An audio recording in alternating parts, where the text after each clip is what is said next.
তা না, মানে আমি খোঁজা দেওয়ার পরে তো তথ্যটা অন্তত জানলাম। মানে খোঁজা স্বরাষ্ট্র সংস্কৃতি উপদেষ্টা মহোদয় উনি এখানে থাকবেন এবং আমি চাচ্ছিলাম ওনাকে আমি জিজ্ঞেস করি যে আপনি প্লিজ বুঝাইয়া অন্তত বলেন যে আপনার মতো একজন শিল্পমনা মানুষ, আপনার হাতে বাংলাদেশে এত ফিল্ম মেকার তৈরি হয়েছে, তো 10 মাসও অন্তত কোনো একটা নাটকও কোনো মূলধারার চ্যানেলে দেখা গেল না। আসলে এটা সায়েন্স টেক ফরজ, মানে ওদের উপর নামাজ ফরজ হয় নাই, কিন্তু এই যে গার্ডিয়ানরা নামাজ পড়লে দল বেঁধে নামাজ পড়ে ফেলতে হবে, এটি হলো আমাদের জাতীয় সংস্কৃতি।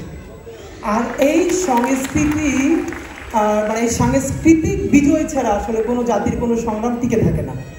তো আমাদের যেটা হয়েছে, আমি আগেও বলেছি, আপনাদেরকে আবারও বলি, এটা হলো আফসোসের ব্যাপার যে মুক্তিযুদ্ধ হওয়ার বছর খানেকের মধ্যে বাংলাদেশ মুক্তিযুদ্ধ নিয়ে বেশ কয়েকটা ভালো সিনেমা পেয়েছিল, যদিও সেখানে ইন্ডিয়ান এম্বাসি এবং তাদের যে ফিল্ম ইন্ডাস্ট্রি তারা সাপোর্ট করেছিল। তো এখন তো ইন্ডিয়ান এম্বাসির বাহিরেও বাংলাদেশ রাষ্ট্রকে সাপোর্ট করবার মতো অনেকগুলো দেশ ছিল, কিন্তু আফসোস হলো যে জুলাই 10 মাস প্রায় শেষ, 1 বছর কাছাকাছি ঘুরে চলে এসছে। এর মধ্যে একটা সিনেমা তো দূরের কথা, নাটক দূরের কথা, আমরা এখন পর্যন্ত একটা মূলধারার নাটকও পাই নাই। তো আজকে আমি প্ল্যান করে এসেছিলাম, মানে সত্যি কথা বলি যে বাইরে তো তুমুল বৃষ্টি এবং আমি একটা জরুরি কাজ ফেলেই দৌড়ে এসেছি এই জন্য যে আমি জানতাম আজকে স্বরাষ্ট্র সংস্কৃতি উপদেষ্টা মহোদয় উনি এখানে থাকবেন এবং আমি চাচ্ছিলাম ওনাকে আমি জিজ্ঞেস করি যে আপনি প্লিজ বুঝাইয়া অন্তত বলেন যে আপনার মতো একজন শিল্পমনা মানুষ, আপনার হাতে বাংলাদেশে এত ফিল্ম মেকার তৈরি হয়েছে, তো 10 মাসও অন্তত কোনো একটা নাটকও কোনো মূলধারার চ্যানেলে দেখা গেল না। আসলে এটা সায়েন্স টেক। তো এটাই মূল লড়াই। সাংস্কৃতিক বিজয় হওয়ার আগ পর্যন্ত আমাদের কোনো সংস্কৃতি টিকবে না, কোনো লড়াই টিকবে না। আপনি খেয়াল করেন যে 52-তে, মানে আমি কাউকে ছোট করে বলছি না, যদি মৃত্যুর হিসাব করি তো 52-তে যে কজন শহীদ হলো, কিন্তু এরপরে 52-র প্যারালাল আরো অনেকগুলো মুভমেন্ট তো বাংলাদেশে হয়েছে। 90 একটা তুমুল গণ অভ্যুত্থান হয়েছে, কিন্তু বাংলাদেশের মানুষ 90 চেনে না, অন্যান্য কিছু চেনে না। কেন 52কে চেনে? কারণ 52কে নিয়ে সিম্বল আছে আমাদের। কোনো জাতি কোনো কিছুর সিম্বল না থাকলে সেটাকে সে মনে রাখে না। তো 52কে নিয়ে যে সারা দেশে শহীদ মিনার হলো, স্কুল কলেজ ইউনিভার্সিটি মোড়ে মোড়ে আমরা যে কোনো প্রতিবাদ করতে গেলে শহীদ মিনারে গিয়ে দাঁড়াই। তো এখন পর্যন্ত প্রায় বছর শেষ হতে চললো, কেন আমরা একটা জুলাই মিনার বা মুক্তির মিনার বা কিছু একটা করতে পারলাম না? ইভেন আপনারা যদি রাষ্ট্র উদ্যোগ নিত তাহলে তো ক্রাউড ফান্ডিং করেও করা যেত। এখন আমরা যদি করতে যাই তাহলে আমাদেরকে আপনারা বলবেন এখানে জমি দখল করেছি, সুতরাং আমরা এখানে একটা মব করেছি। আমরা ওখানে কেন সেটার প্রতিবাদে গিয়েছি?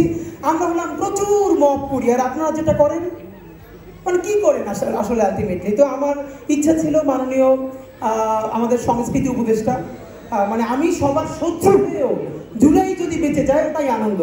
তো আমি বরং চাইছি যে এই প্রশ্নগুলো সংস্কৃতি উপদেষ্টা মহোদয়ের কাছে যান এবং তিনি কোনো না কোনো বক্তৃতায় অ্যাড্রেস করেন, আমাকে বকাঝকা করে হলেও বলেন যে আমাদের এই কয়টা ফিল্ম রেডি হয়েছে, আমরা স্টার সিনেপ্লেক্সে দিব। আর একটা কথা বলি, এই সিনেমাগুলো এরকম বানালে চলবে না যে আমরা সবাই জুলাইকে বাঁচাইতে গিয়া যেই সিনেমা দেখতে ভালো লাগে না জোর করে দেখলাম না। এটাকে কমার্শিয়ালি এটাকে মানে এমন করতে হবে, চরকিতে বা বায়োস্কোপে 20 টাকা 30 টাকা খরচ করে মানুষ সিনেমাটা দেখবে। মুক্তিযুদ্ধ ভিত্তিক যে সিনেমাগুলো হয়েছে এগুলো মানুষকে জোর করে দেখাতে হয় নাই। হুমায়ুন আমাদের যে দুর্দান্ত কাজগুলো হয়েছে, তো এইগুলো তো মানুষ পয়সা খরচ করে সিনেমা হলে গিয়ে দেখেছে। সুন্দর একটি বক্তব্য আমি শুনলাম খুব মনোযোগ দিয়ে। আমি একটি তথ্য খালি দিতে চাই, ওনার যে আক্ষেপ, হয়তো আক্ষেপটা পরিপূর্ণ হবে না বা দূর হবে না, তবে একটা তথ্য দিই। বাংলাদেশ শিল্পকলা একাডেমি সংস্কৃতি বিষয়ক মন্ত্রণালয়ের সাথে যৌথভাবে জুলাই গণ অভ্যুত্থানকে কেন্দ্র করে আমরা 8 ফিল্ম নির্মাণ করছি।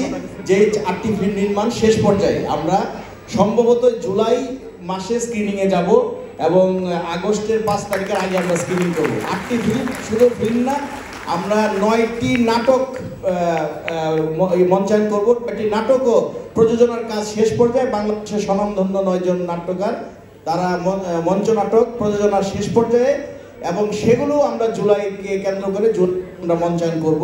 আপনাকে এই তথ্যটা দিচ্ছি, একবারে কিছু করছি না সংস্কৃতি তা না, মানে আমি খোঁজা দেওয়ার পরে তো তথ্যটা অন্তত জানলাম। মানে খোঁজা